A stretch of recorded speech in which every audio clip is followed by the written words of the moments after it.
slow. They think that we don't know, so we gon' show them that this kingdom about to rise up. They wanna keep us low.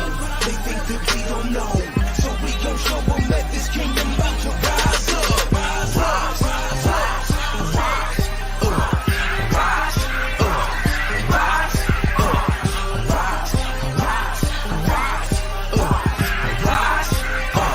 Messengers of Jesus rise, fighting till we see his kingdom. They wanna keep us low. They think that we don't know, so we gon' show them that this kingdom about to rise up. They wanna keep us low. They think that we don't know, so we gon' show them that this kingdom about to rise up. Rise, rise, rise, rise, rise, rise, rise, rise. You wearing the sunglasses from? Mom, shut the lights off. Don't worry about it. Welcome back. We rise. Hoorah. Let's go. Listen, we're here today. Good to be back. It's been a couple of weeks now, or at least a week. We've had a week off. It's been a couple weeks. Yeah, for me. a couple of weeks. We got my man, the big Hulkster, back in the house. Always good to have the Hulk here with us. We have JT in the building as usual. And we have special guests live on the set, Mr. Aiden Boletto, and none other than one of my favorite people on the planet, Mr. Gary Tiger Boletto. Hoorah. Thank you for that. Let's get into it. Let's get into it. What's going go. on? Gary, how are you, buddy? Good to see you. Good. This is long overdue. It is. Listen, Yeah. This is long overdue. This tonight is long overdue. I think so. this is something when I first came on, I had spoke to Jared and I went down a list of people that I thought we needed to have on the Yeah. show. And we said Frank Caprio, which we had. That was a great show, by the way. Yeah, I said we got to get Eddie Cooley, and I said we got to get Tiger Boletto, and now Gary's here. Yeah, but we had to wait for Gary because we were like, we had to get in sync enough before we got him on, right? It's a little experience, right? I don't know if we're in sync, but You don't know if we're in sync. No, Yeah, we're in I'm not. sync You already. had to warm up. yeah. We're in So sync. for those out there who don't know, this is special for me because when I first got into the whole boxing thing, we're talking about 99, 2000. Friend of mine, I had did this tough man competition thing downtown at the I Strand. forgot about that. Yeah. I remember that. Yeah, it was called, I forget what they called it. It was on Wednesday nights at the some Strand. tough man contest. Yeah. So a friend of mine, I went down there and I did the show. And after the second round, I was so tired that I couldn't even get off the stool because I never fought boxed before. So I'm throwing these bombs at this kid, not breathing right. So I'm dead tired. I get in the corner. I'm like, I'm done. So my buddy Kenny Maroenzi, Kenny says, I got a friend of mine. He has a gym. I'll take you to his gym, and I'll show you some stuff, and you'll do it again and get you ready.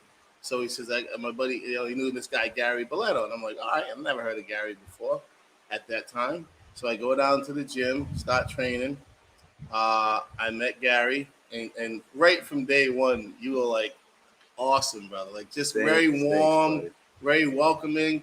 He didn't have that fighter persona, that celebrity persona. Just a real humble guy. And I met Uncle Larry there, Lorenzo Guglielmetti, who was my trainer. And so I have a strong affection for Boletto's gym and all the people that I met, Kurt Rita, Stingray, Jose, everybody that was there. And we had a good core of people. And it was just an awesome, awesome place to train. And everybody had a great time. Everybody was warm. But that's why, like I said, my affinity for you goes way back to then. Because not every time I've seen you after that or spoke to you when you got your new gym, you always gave me a key to the joint. And he was always, open arms, welcome me. You never, always just a great guy, man. So I got a lot of respect for you, Tiger. Thank you, Marvin. The feeling's mutual, obviously. I love you so much. Absolutely. Appreciate that. And so for me, it's a special time to have you here. And thank you. Aiden, I don't think he was born yet because you had little Gary was. No, he wasn't born until you got a piece of fuzz in your hair. We can't have that on camera. Nice grab. He wasn't born until 2005. Yeah, so your brother was tearing up the gym at the time, man. He Yeah. was terrorizing everybody. Oh, yeah. Yeah. But he was little, so Did he ever punch you in the balls? he tried to. You know what he did to me? I was lifting weights one time, Yeah. and then he like tried to throw a weight on top of me while I was lifting weights, Yeah. and I was like, Little Gary came out of the womb in trouble. Oh my He was God. born like a Chucky doll. "Did he have hand wraps on when he came out?" No, he was born the Chucky doll. Little Yeah. Gary was. He would be up on the roof. He would just his eyes. He'd get you. Well, he wasn't afraid of anything. He was right away. Right Still. away. I know. Still. So I want to get into obviously your career as a boxer, and where you came from first of all. So where'd you grow up? I grew up in Silver Lake section of Providence. Mm-hmm. And what made you decide? Because obviously that Tiger Boletto name, but you weren't the first to carry that, right? Right. Right. So you come from a family of tough people, and so Right. tell us a little about your what drove you into the boxing. Just like my kids want to box now, I always knew like my family did that. And when I was growing up, my father passed away I was 10 years old. So I never had the opportunity. We didn't go to the gym that young.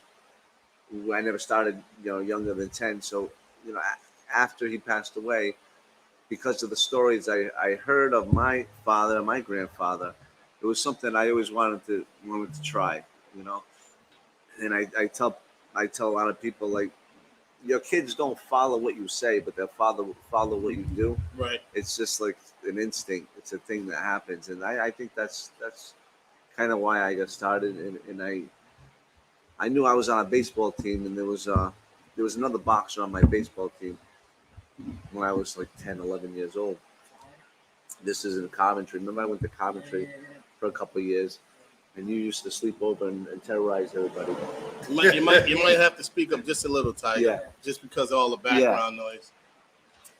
So there was a boxer on my baseball team, and I thought like I could kick this kid's ass. Like I was a pitcher on the team. I was I was a good baseball player at the time too, and I had my brother Dion on my team.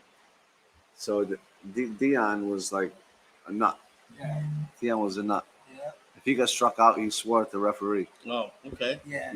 That's Oh, nothing wrong with that. the umpire. But so I didn't really get serious into boxing.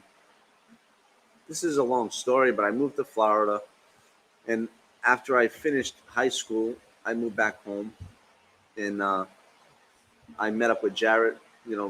Soon after I came back home to Rhode Island, and I started training at Rhode Island Boxing Gym, and I met Kurt Reeder right away, and Kurt was also training Jarrett at the time, and I started training, and it was only about 6 weeks went by, Before you started. and then the Golden Gloves was here, so Kurt said, "I think we should put you in the Golden Gloves." That's usually 6 something. weeks in, huh? Yeah. Weeks in, yeah. That's usually something you build up to. Yeah. A few amateur fights. So, Golden Gloves. so I said, sure. At that time in my life, I only thought, wow, I want to win the Golden Gloves. I never thought about turning professional or anything like that. And it happened so fast. And my second fight, it was at Foxwoods, and it was in a tournament. Oh, And, amateur? Amateur. And you fought at Fox's. That's pretty. Yeah, it Wow. was the one and only year. This is crazy. Is that Yeah. Iowa? No, it wasn't IL yet. No. It was a decent fighter though, and I ended the finals of the Golden Gloves with a 42nd first round knockout. Wow. So I was like a Golden Glove champ right away, and I didn't plan on what am I doing after that. I'm the champ. That's it. Right. Yeah. I'm the champ. That's it. Retire as I champion. tell I him like that. that. Undefeated Yeah. champion. You can tell everybody. Yeah. So then one thing led to another, and it was under 2 years I turned professional, Wow. and we turned pro around the same time. It's like the same month. Gary was 132 pounds. Yep. And he hit you like he was 500 pounds of muscle and speed. It just was like he would just destroy people with his punch. Gary had some freaky punching power. You had big heart when you fought. Yeah. The amateur fight that sticks out to me the most is it's the biggest. It was like you weren't supposed to beat Ayala. No, That no. wasn't supposed to happen. Right. You dropped him like how many times you dropped him? Yeah, couple. So it was a second round That was a stoppage. big win for you, man. Yeah, Ayala was 42-2 as an amateur fighter. Wow. Yeah, and he won the New England's twice. He was at the Nationals twice. Favored to Yeah. go to the Nationals again. It was Yeah, like a yeah. big upset. Yeah, that was only my 7th amateur fight. Yeah. Yeah, so I know everybody from Rhode Island went crazy, Yeah, when Gary would that tip happened. So you, But, you decide to go pro. You go pro. Now that's a huge step. How many amateur fights? 15. 15 amateur. And that's a quick amateur career to go professional. Now, is there any reservation, any fear about now there's no headgear, the gloves are smaller, and you're Yeah. fighting guys that probably have way more experience? Yeah, definitely something I thought about. Like no headgear, like that headgear is like protecting me. Right. But you quickly get used to it, quickly, and I think I was moved along the right way in the beginning of my career, and I built up a record of 17-0 with 17 knockouts before I went to my first distance. So you had to work on your punching power a little bit. You couldn't hit that hard. Yeah. No, that's all I want. That's all I wanted to do. It's like Was Vinny Paz in the gym, Rhode Island boxing back then? Vinny was he was there and then not there. It was okay. there was a period where he wasn't there when we were training, and then he was. And Chuck Sullivan was from there too. Yeah, Yeah. Chucky's related to me. Chucky's my uncle. Oh, okay. Yeah, he's the Yeah. man. Chuck's He's the man. best. Yeah. He's the best, and it's so funny. It's such a small community, boxing, and all fighters know each other one way or another. Right. And there's so many good people in boxing. There really is. You had I remember back in the old days, you had some pretty decent people.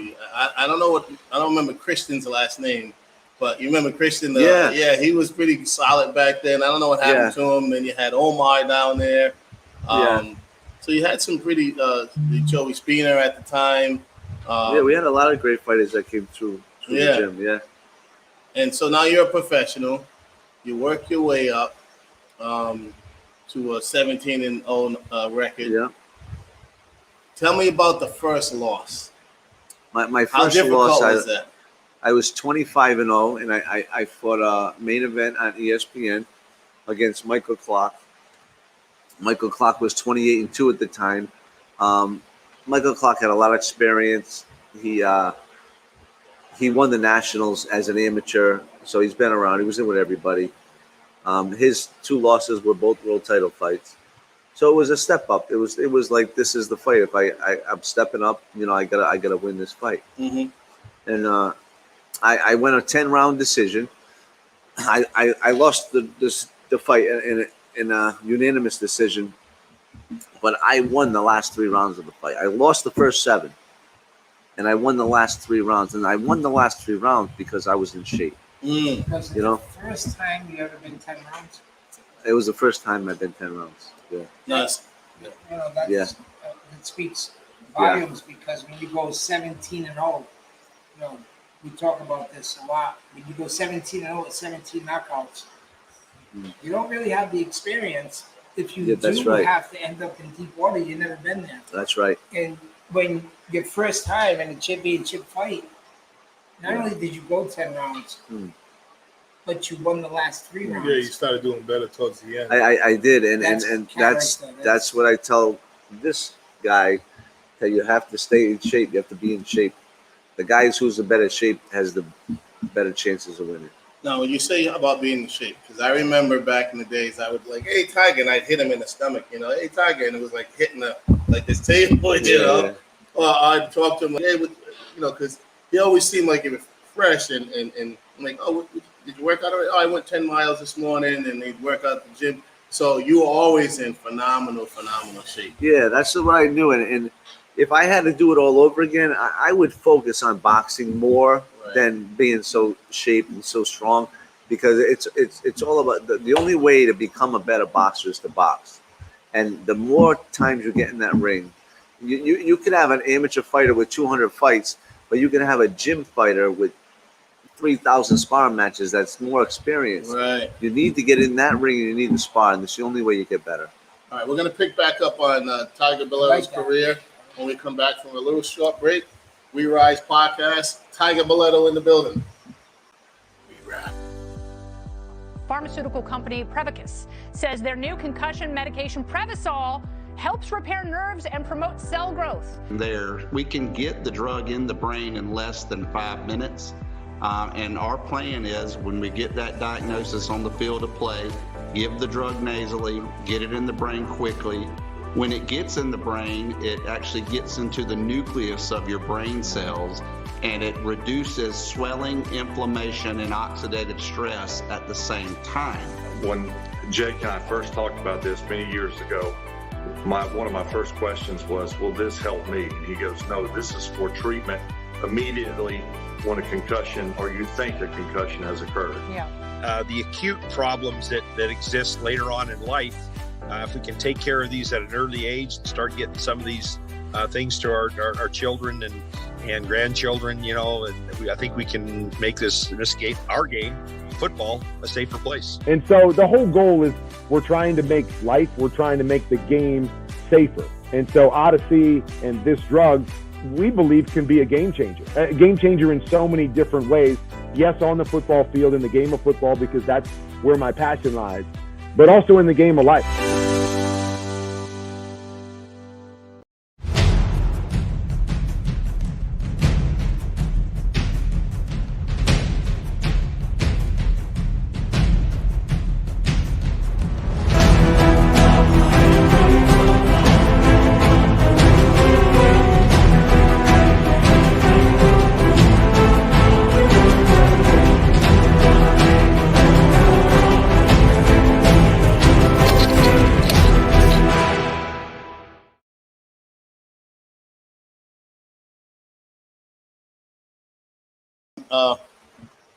His glove.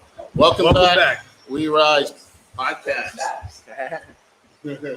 So we're here with Tiger Billetto. We're just going in talking about his career, and so that was your first loss, and that had to be difficult, right? To lose after having 17 wins or 25 wins at the time. Yeah. Bunch of knockouts. Now you had to go 10 rounds against a seasoned fighter. Did it make you feel like, man, I don't know if I want to do this anymore? Did you ever have that?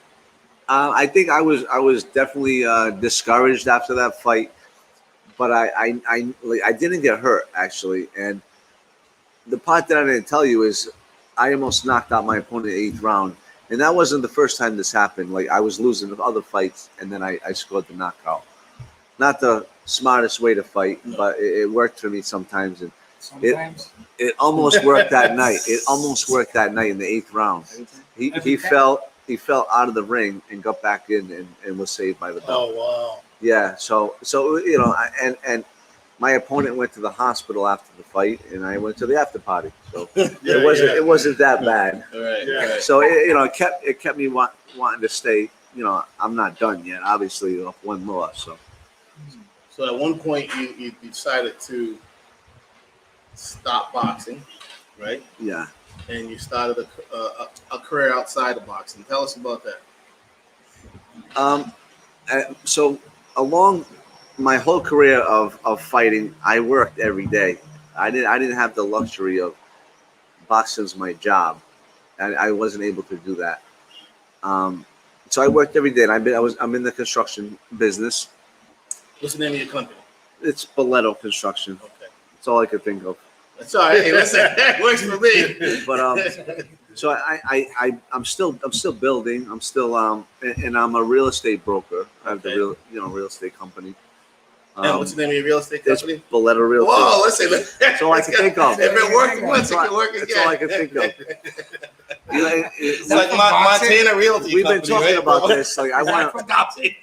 I don't know. Wait, But it should be like one enterprise because what I did was kind of unique to than anybody else with their business. So you don't usually find a real estate broker that knows how to build house, and I can build anything, you know. So I just started promoting or offering a new service that our company does, and we fix people's houses before we list them, and they don't have to pay out of pocket until the closing. All right, so you're fixing houses. Yep. They don't have to pay until the closing. Right. That's awesome. Now, so it helps people in a way where there's a lot of people that right now the market is hot, and it's a good time to sell a property, but a lot of people don't want to put the house on the market because maybe it's not up to par. Maybe it needs a new kitchen. so that's where you come in. Maybe there's repairs the house needs, and that it's not ready to go on the market. They call me, I come in. As long as there's enough equity in the property, we will fund it, and then we will fix it, list it, and sell it. So it kind of like makes anybody could be a flipper with our service. And then these We Buy Ugly houses, you don't even need that anymore because we come in and fix it. We do the same thing, and we keep all the profits to the owner. So everybody out there, if you need your house repaired before you get ready to sell it, and it is a seller's market right now, Boletto's Construction. Boletto Realty. Boletto Realty. Okay, that's good. Yeah. So now you're retired. So it was an easy transition to go in from boxing to your other profession because you already had it going on. So now you're out of boxing, you're doing your thing, and life is good. You're focusing on your businesses. Right. And then how does this Contender opportunity come to fruition? I was out of boxing for almost 3 years, and I get a call from our friend Richard Capiello one day, and this was the second year of the Contender, because the first year we went to the audition, and Jared was there with me too, because it was a new thing. The Contender reality show sounded cool. Yeah, Did you audition too? Yes, he's in one, not season two. Season 1. So season 2, we got the inside word that they were actually going with my weight class. So it was 150 pounds at the time, and so Rich said, "Gary, go to this audition in New York. I know you're gonna get picked if you audition because they're going your weight." At the audition, I don't mean to interrupt, but what It's well. do you have to box? Do you have to? No. The first time it was just an interview, but see, the thing was different from the first season when they picked. Yeah, the first or the second is, all you got to do is hire a matchmaker because you can see on paper who's fought who, where they're at. You know what I mean? Mm-hmm. So it was the second season. The competition was totally different. The first season, the competition was like just all guys with winning records, basically. But the second season we had world champion fighters. You know what I mean? That's some good fighters. Yeah, so it was definitely a step up, and it was a harder competition. But I was out for 3 years, but I just felt like that was tailor made for me because I was a puncher. It was only 5 rounds. We were just trying to knock each other's heads off, and The ring was small too, right? the ring definitely was smaller than normal, and but. Now, did they pay you guys for that? Yeah, we all made money. We made money each round, or is it yeah. just paid you just to be on the show? They paid just to be on the show, and then you get bonuses for the wins. Nice. It was close to 40 grand. So here's the thing, right? I'm looking at you now, right? And so they must have saw something. They said, we're talking about handsome and all that. I'm looking over there, and I see who's in the front of that gang right there. Of course, they use your face for the picture. Tiger's right up front. I know. And Michael Mashanti is the one who picked all the fighters for the Contender. really? Wow. See, he's a matchmaker. Yeah. That makes sense. And Gary's right in the front of the pack. I like that. That's awesome. Did you know they were going to do that? No, I didn't. Did they put you in front because they thought you'd win the whole thing? Or they just... No, that was done after. I think they put me in the front because I was the best looking. There you go. To be honest. Makes sense. Modesty. Was born. Yep. So how many And weight classes? Then he stole my thunder. Yeah. How many weight classes did you fight in? Just a lightweight, and welterweight, pretty much. So you started at 135 and then you fought at 155? Yeah. That was it. I didn't go too much more than that. What was your walk around weight? Did you cut a lot of weight? 150. Yeah, Gary wasn't. He never really got heavy. Yeah. I always seen him in shape. No. All right, so you do the contender. You didn't win the show, but you had a great experience for a guy that came off 3 years of inactivity. Yeah. And you made it to the second round. Was it the second round? Yeah, I did. Yep, Okay. the second round. And now that fight, and I watched it the other day. Yeah. Why do you think you lost? Do you think you lost because you didn't box like you were talking about now? I felt like I orchestrated my opponents just right, like from the beginning. Right. And I felt like I was the brains behind this matchmaking because we did it behind the scenes. Kind of because everybody watched the first show. And we all knew what we were going to expect. And everybody wanted to have the easiest fight first. You know, it's all the same stuff. So I kind of orchestrated all those fights, all those matches, to be honest with you. And I just thought I was set up, perfect. I didn't think that I'd have any problem with anybody, especially the guy that I lost to, Norberto Bravo. But I think 6 weeks, alone in that room, I didn't want to be there anymore. It weighs on you. Yeah, I think so. And this timing was off. So you were alone in the room? Not alone, but like in just away from your. it was family a and friends. great experience, but not for 6 weeks. Yeah. So if it was a week, it would be fun, But it was getting like old, But as I look back, it was one of the greatest experiences of my life. All right, so let's jump over to your son Gary. He sees you fight because he's on. I wish he was here because I'm looking at his face on the show, and he looked like he's gonna bust out in tears a couple of times. The emotion of watching his dad go through all of that. How do you feel about your son and potentially both sons fighting? Because you know how difficult it is. There's high risk, very little reward when you're first starting. Right. And now you got to watch your son take punches, and he does MMA and boxing, which MMA is brutal. Right. How does that make you feel? And did you encourage him to do something else? I never encouraged either one of them to do that. I said, play baseball, play football, play something else. Yeah, because why don't you golf? There was a lot of heartache, along with boxing, a lot of injuries. I had a concussion one time that lasted 3 months. I had blurry vision. I didn't know if it was going to go away. So it's a sport that almost guarantees permanent brain damage. So not the smartest sport to be in.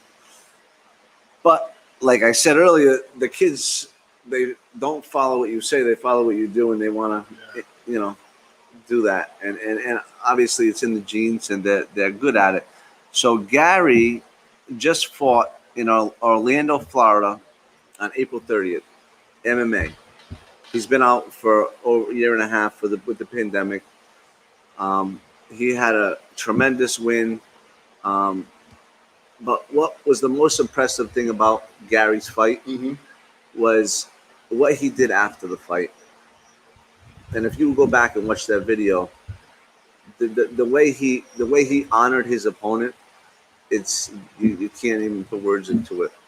So with Gary, because I've seen, he does the MMA, which is not the lane you were in. Right. So do you think he chose MMA so he didn't have to, follow in Dad's footsteps and have his own identity? I think exactly that. He didn't want to follow in my footsteps, exactly what I did.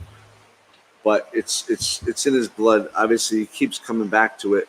So what he's doing different than any other fighter right now, and there's other fighters that have fought in boxing in MMA, but not the way he's doing it.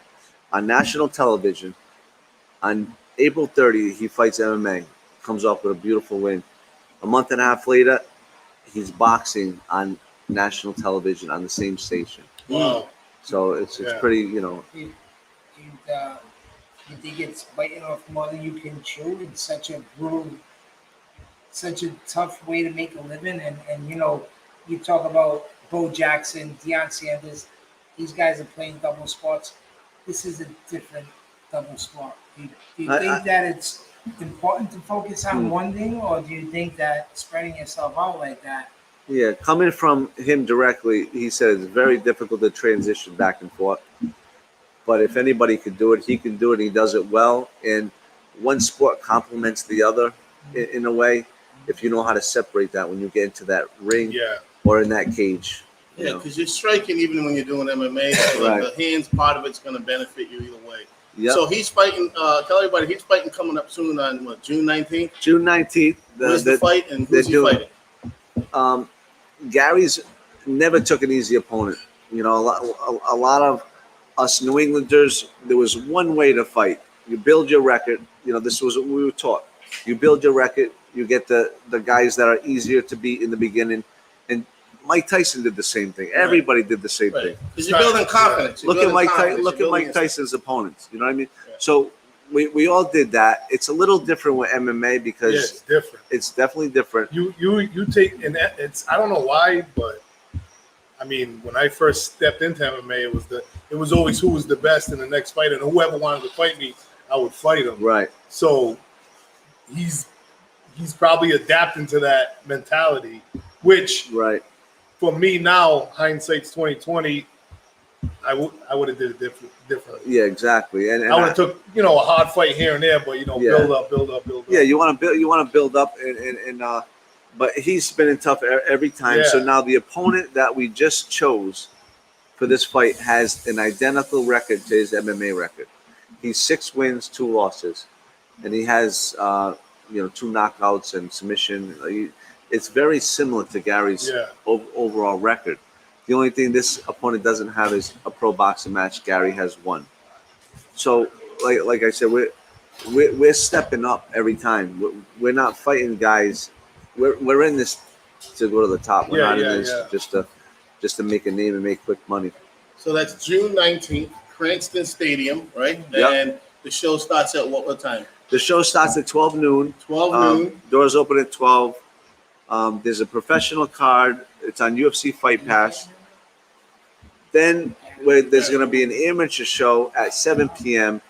And Aiden Boletto is going to make his first amateur boxing match. His amateur debut. All right, so let's stop there. We're going to get into Aiden. We're going to get him to talk about what he's got to look forward to in this upcoming first fight. We'll be back with We Rise Podcast here with Gary and Aiden Boletto.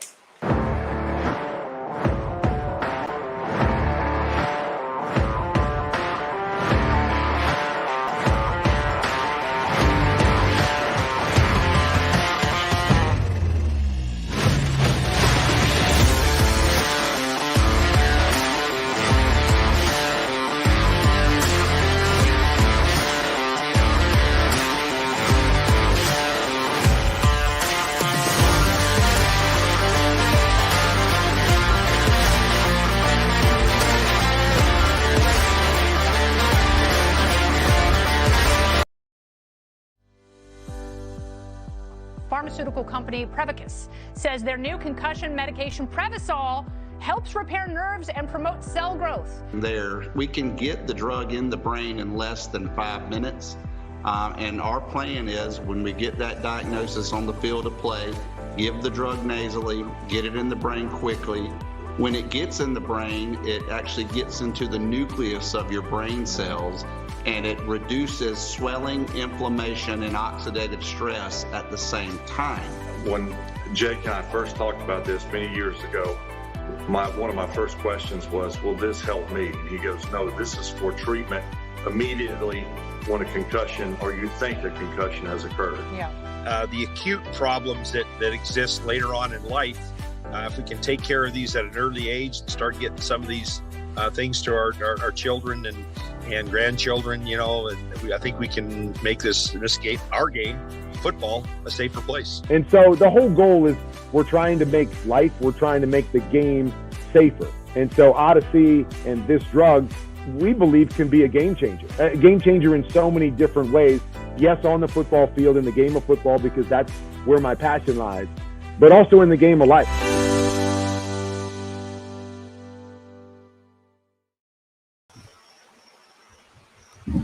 We back. We rise with these two handsome gentlemen. But Gary stole the show with the looks. And now we got second best hater over here. First best. Well, you can't let him have all the glory. I know. He's Steals about to my take it thunder. all. I got a question though, Aiden. How come you chose boxing over MMA? Because I know that you did wrestling. And Yeah. do you enjoy the striking aspect more than the grappling and wrestling aspect? Yeah, I feel like boxing is my best sport.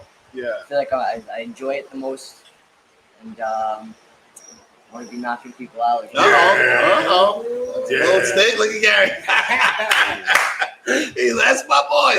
So, Aiden, so tell me, how old are you? 15. You're 15 years old. You started out wrestling, as he just said, and now you're doing boxing, and you're going to have your first amateur boxing match on June 19th in front of a pretty big crowd in a big setting. How are you going to handle the nerves, and what have you been doing to prepare for that?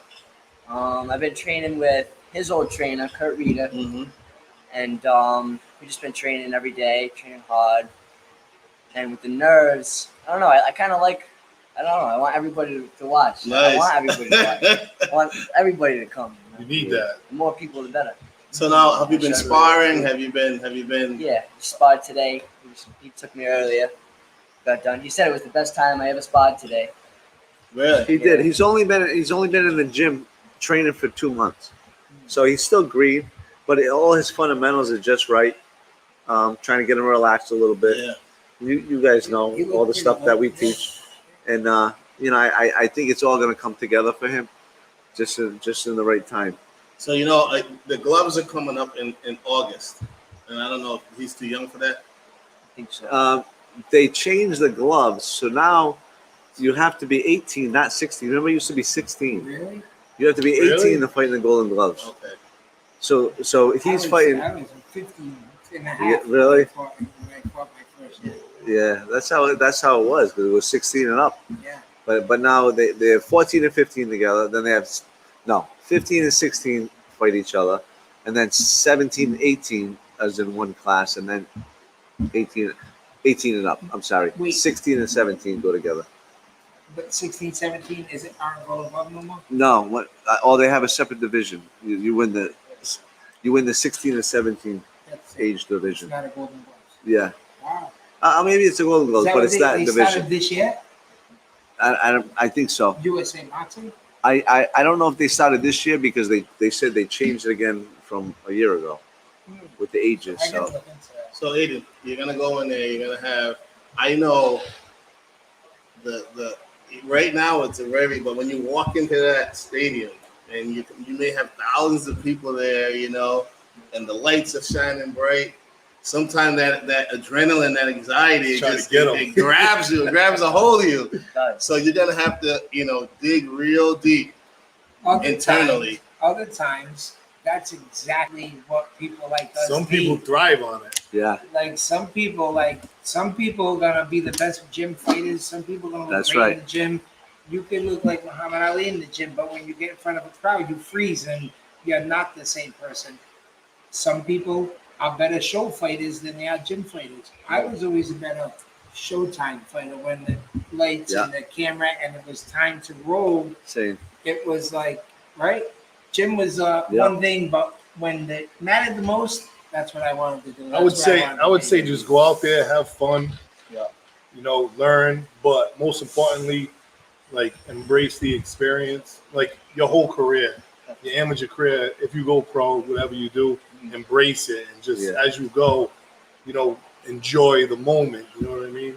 Because sometimes it's gonna be like good, and sometimes it's gonna be tough. But even both, enjoy the tough part of it, enjoy the training part of it. And I feel, I watched you when you were little and Triforce and run around, acting all crazy, and I think you belong, man. It's in his blood, man. It's in your gene. So tell me, have you watched? I mean, you obviously watched your brother compete, right? You watched a video of your dad fighting, I'm assuming. What kind of advice has your brother and your dad? Because you got one current fighter, one former fighter, so you have an advantage, an edge, and to have your same training that your dad had, and hopefully you're gonna have, like he said, do more boxing than brawling. But watching your brother, watching your father, and seeing how difficult it is, and the cuts and the bruises and the broken jaws and all that stuff. Yeah. How do you feel when you're watching them compete, and when you watch them compete? And I get excited when they compete. I'm just like wicked ready. Can't wait. Honestly, what gets me pumped up is when I watched his old videos. Yeah. Or when he boxed, And Gary gets me pumped up too. He's brutal. He's mean. I think your dad didn't you used to do like a hand flip when you used to come in the ring over the ropes or something like that? I used to walk on my hands. You'd walk on your hands on the gloves around the ring. So ring. now you're gonna have to do that, Aiden. You're gonna have to You gotta come up with one step above. You gotta walk on one hand. On yeah, you gotta. Gary used to walk around the biggest block in Providence. That block was big. Yeah, it was. That block Yeah, is Moorfield Street. Unusually big. Right. We would just walk around. We'd all be walking regular. Gary would be walking with us on his hands, a whole block. Now it's literally freaky. So I think Aiden's gonna do that same trademark. Aiden, you want to show him how you walk on your hands? Right now? Yeah, why not? Nah, not right Why now. not? It's nice for the show. Where do you want me to go? Right in front. Right here. Back up. Back up. Balance. We don't have to move. Right now. Yeah. Let's Can we get the camera on that? You got to do it in your underwear. All you do is just go from here to here. That's it. Stop from there to here. We And gotta- while you're over there, take an We opportunity. gotta to look at make those you ready shorts for on the wall. fight. Aiden, while you're walking that way, look at those shorts on the wall. You can wear those for your first fight. Just right here. Just right there. Just right here. Yeah, so we can get back to the interview. My handstand? Whatever you gotta do. Let's see what you got. You got to climb over the tables. All right. He's a mulatto. I don't hit the. He's a mulatto. Let's go. Now we got the fun stuff on. Let's get some a little more serious. So Tiger, and it's hard for me to even talk about it, but you had an injury, an accident. Yeah. That resulted in you being in a wheelchair. And for a guy like yourself, always active, always, in shape, that's a huge, huge hurdle that life threw at you. So tell us how you're coping with that and how it's, how it's impacted you mentally and emotionally as well. Yeah. My life's still great. So that it's funny. I adapted to this. This was hard when this happened to me. I think I cried every single day for like 2 weeks. Every day I couldn't stop crying that this happened to me, and I was embarrassed for people to see me like that. And it took a time. It took a long time, but I learned how to do everything from my wheelchair. I'm still running 3 businesses. I'm still up at 4 o'clock in the morning every day, preparing for my day. And, my main goal is to prove to my children that there's nothing you can't do, That's awesome. Now, how did the injury, the accident affect your children? Because, I know to this day, my daughter thinks I'm Superman. You know what I'm saying? Your kids always... Jared's boys look at him like my dad could beat anybody, except the Hulk. Except Hulk. Well, yeah, he can turn green. We can't do that. I let him think that. What kind of impact did that have on your boys, especially? It was hard for them to get used to, but they learned to get used to it. And I mean, Aiden's like my right hand. He's there all the time for whatever I need because I need help with a lot of things. And I arranged my life to work best for me and for them. You were there the day of the accident. That's what I want to know. I always wondered, how old were you when that happened? 7 years old. And you were there, right there. Yeah, it's the only one. Yeah. Only one. And I don't know how difficult it is for you to even talk about. But to be in that moment, Must have been Yeah, it was weird. I didn't think he was gonna be like this because he never gets hurt. He was like Superman, you know. And he was in the hospital for a while. It wasn't getting better. He wasn't walking. And at 7, it must be hard to understand exactly what is going on.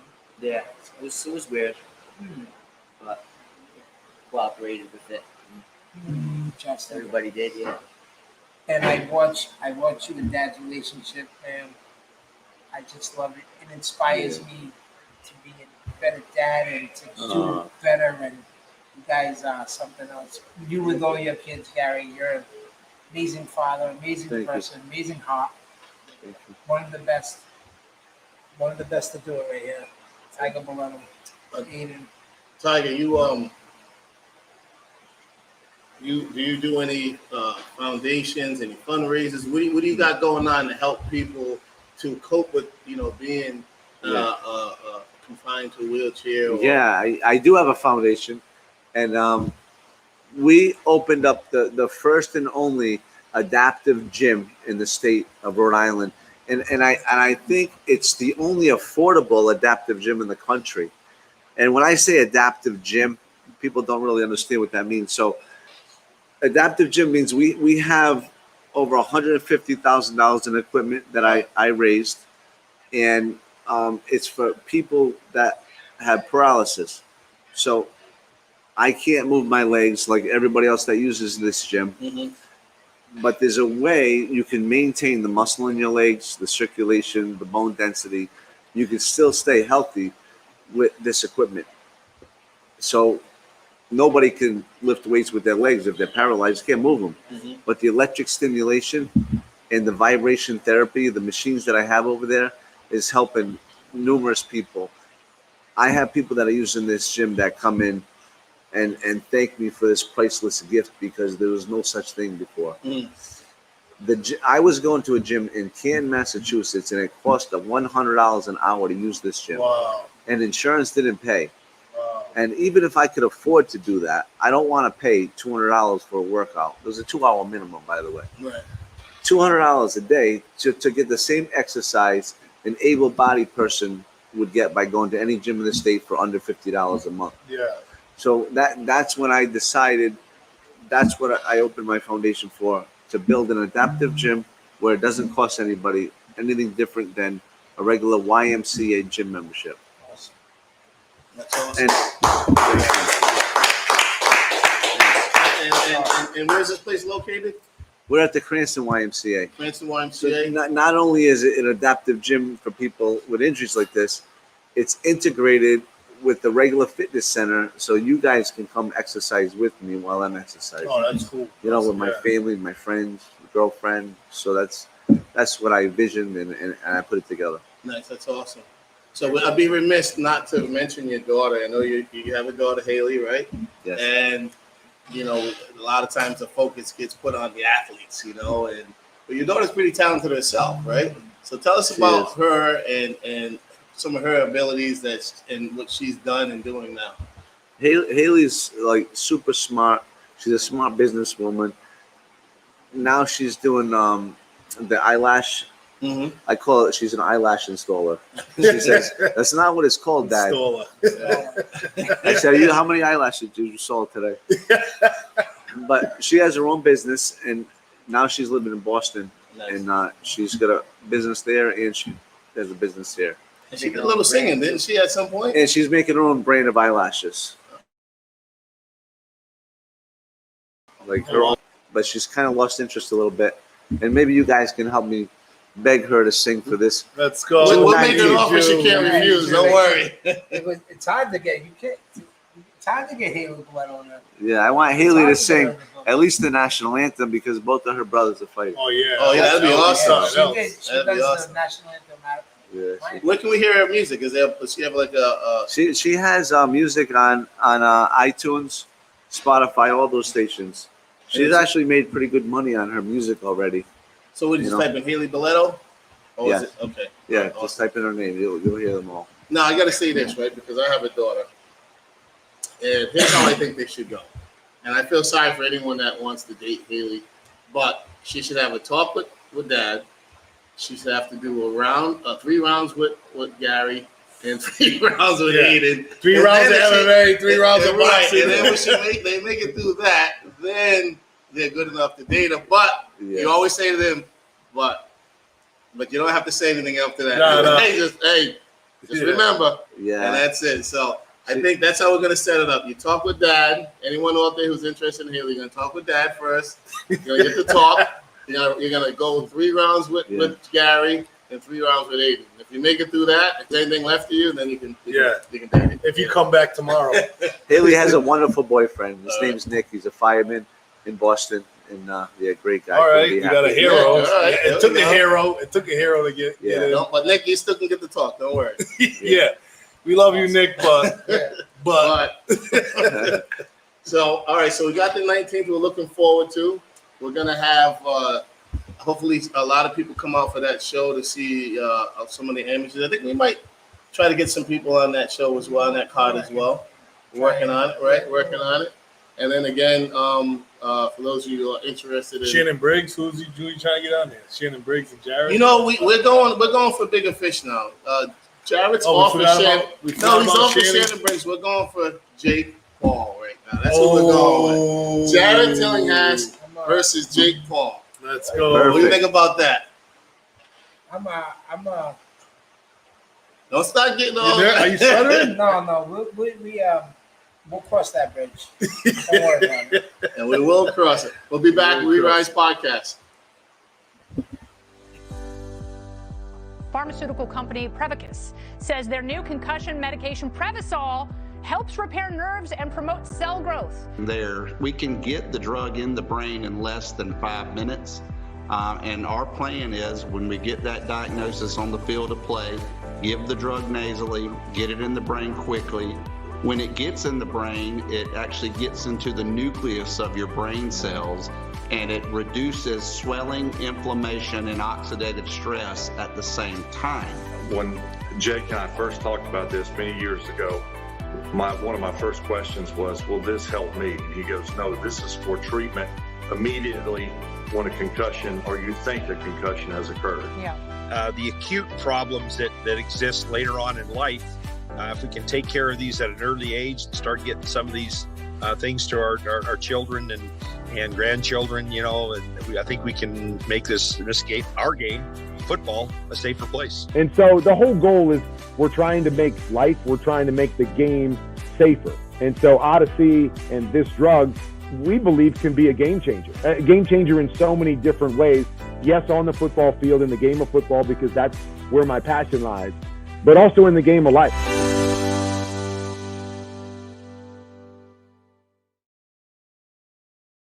Welcome back. We Rise. We Rise Podcast back here with Gary Tiger Boletto and Aiden Boletto. It's been a wonderful interview, a wonderful time finally getting Gary in the building. Like I said, I have a lot of respect and good memories for Gary, and a lot of the time I spent down at Boletto's gym, both of them, Silver Lake and in Providence, the one that I first started, and met some awesome people over there. So it's been an honor and a privilege to have you here. Looking forward to bigger, better things that you're going to do and your sons are going to do and accomplish. Looking forward to Gary's fight on the 19th and Aiden's fight on the 19th. I'll be there to watch both of those. Awesome. And we wish you the best of luck. When you're successful, do you think you'll stick with boxing, or you're gonna stick with it? Yeah. With boxing the rest of the way. The rest of the way. You don't want to get an office job with a suit and tie or something like that? You do good wrestling. Not for me. Not for me. I was all right at wrestling. I didn't like it, so I didn't do it. I didn't enjoy it. But I like jiu-jitsu. I did really good. Jiu-jitsu was awesome. Yeah. I like jiu-jitsu. So, boxing better. Yeah, that's my favorite. So we usually end the show with the Hulk, and Hulk usually brings us home with a little verse that he says. So let's get into that. Hulk, what do you got? Well, you should actually do two since you missed the week. But what do you got? Well, just kind of what I was saying to Aiden, and what Gary was speaking on. I love this verse because it teaches you something as you listen and you go through and life. Like I said, some things, Aiden, are going to be, fun. Some things are going to be tough, but count them all a joy. So James 1, 2. Count it all a joy, my brothers, when you meet trials of various kinds. For you know that the testing of your faith produces steadfastness. And let steadfastness have its full effect, that you may be perfect and complete, lacking in nothing. Enjoy the ride. Very nice. So before we go, like as we mentioned before, that your family's dealt with a tragedy. How's your brother holding up and your family holding up with everything that you had to deal with? I guess if you haven't been through it and your family, it's hard to explain. But love covers a multitude of sins. So when things happen, you try to outlove these type of situations because that's really the only answer.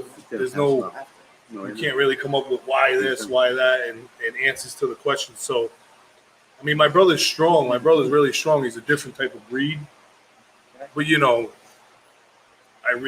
can't imagine something. I don't know. It's a heavy weight to hold. But we're just gonna outlove the situation. So that's the only thing I can say. Well, I'm for one. I'm happy to have you back with us this week. We miss you, and hopefully we can continue to move forward. I brought wait a minute. I brought you guys cherry pies for each of you. Cherry pies. Nobody's fights. Yeah. Trying to get me fat, huh, Tiger? Come on, look at that. Thank you. All right, we can all have a cherry pie party over here. We rise at Legendary Gym. Wait a minute, for the future guests, you already know you get top this. Gary set the mark. You got to top this, right? Gary set the I set was the trying tone. to diet, but Well, that's out. Don't come empty-handed. I don't come in empty-handed ever. No, that's So awesome. hold on. So we're gonna you wanna Marvin's gonna eat that before he even leaves. eat it right now. I'm gonna eat half of his and mine. We thank everyone for watching. We look forward to seeing you all again next week. Thank you Ladies guys and gentlemen, for coming. thank you for Gary Tiger Boletto and Aiden Boletto for joining us today. What are you And gonna do? What are looking you gonna to do? What are you gonna do? Yeah, you gotta get Continue. you gotta get the eyebrows. Thank you. Gentlemen. Thank you. What are you gonna do? Gentlemen, we got Thank you for having Right me. here, right here. Come Put on. him I up. wish you Put him guys up. the best. Yeah. I can't. My fingers don't work. All right, come on, Aiden. I gotta do it. I do it like this. There you I gotta do it go. like this. There you go. We rise. You podcast. rise. Let's go.